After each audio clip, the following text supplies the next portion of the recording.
नमस्कार, बहुत बहुत स्वागत है आपका राइजिंग इंडिया न्यूज में। देश की तमाम बड़ी खबरों के लिए चैनल को सब्सक्राइब करना ना भूलें। 8 दिसंबर का वो दिन तो आपको याद होगा जब तमिलनाडु के कुन्नूर में MI-17 V5 हेलीकॉप्टर गिर गया, जिसमें CDS जनरल बिपिन रावत समेत 12 लोग इस दुनिया से अलविदा कह गए। इस खबर को सुनते ही तमाम भारतीयों की आंखें नम हो गईं, सबका दिल पसर गया। बता दें कि इनमें शामिल थे आगरा के पृथ्वी सिंह चौहान, जिनका बेटा एक 7 साल का विराज है, 12 साल की बेटी आराध्या है और परिवार के सदस्य हैं। बता दें कि जब उनको आखिरी बार लाया गया, सलामी दी गई, इस मौके पर सारी रस्में पूरी की गई, तो वहीं 7 साल के बेटे अविराज ने अपने पिता की टोपी पहन ली।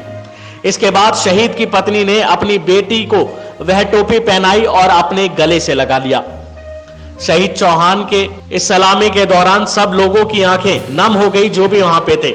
पृथ्वी सिंह चौहान विंग कमांडर थे और उनकी बेटी आराध्या इस दौरान अपनी मां के साथ ही रही। आराध्या ने कहा कि वे अपने पिता के बताए रास्ते पर चलकर भारतीय वायुसेना में पायलट बनना चाहती हैं। आराध्या भी 7वीं क्लास में पढ़ती हैं। आराध्या ने कहा, मेरे पिता मेरे हीरो थे, वे मुझे हमेशा पढ़ाई में ध्यान लगाने को कहते थे, लेकिन कभी भी नंबरों के पीछे भागने की सलाह नहीं देते थे, क्योंकि उनका मानना था कि अगर पढ़ाई में ध्यान लगाया तो नंबर अपने आप आ जाएंगे। बता दें, विंग कमांडर के पिता सुरेंद्र सिंह 74 साल के हैं और इस उम्र में बेटे के चले जाने का गम उन्हें एक असहनीय दुख दे रहा है। पिता बताते हैं कि आखिरी बार उनके बेटे से बात हुई थी तो उसने सैन्य अस्पताल में बीमार मां के लिए समय लेने की बात कही थी। फिर बुधवार को परिवार को टीवी पर जो जानकारी मिली, न्यूज सुनने को मिली, उससे परिवार टूट गया।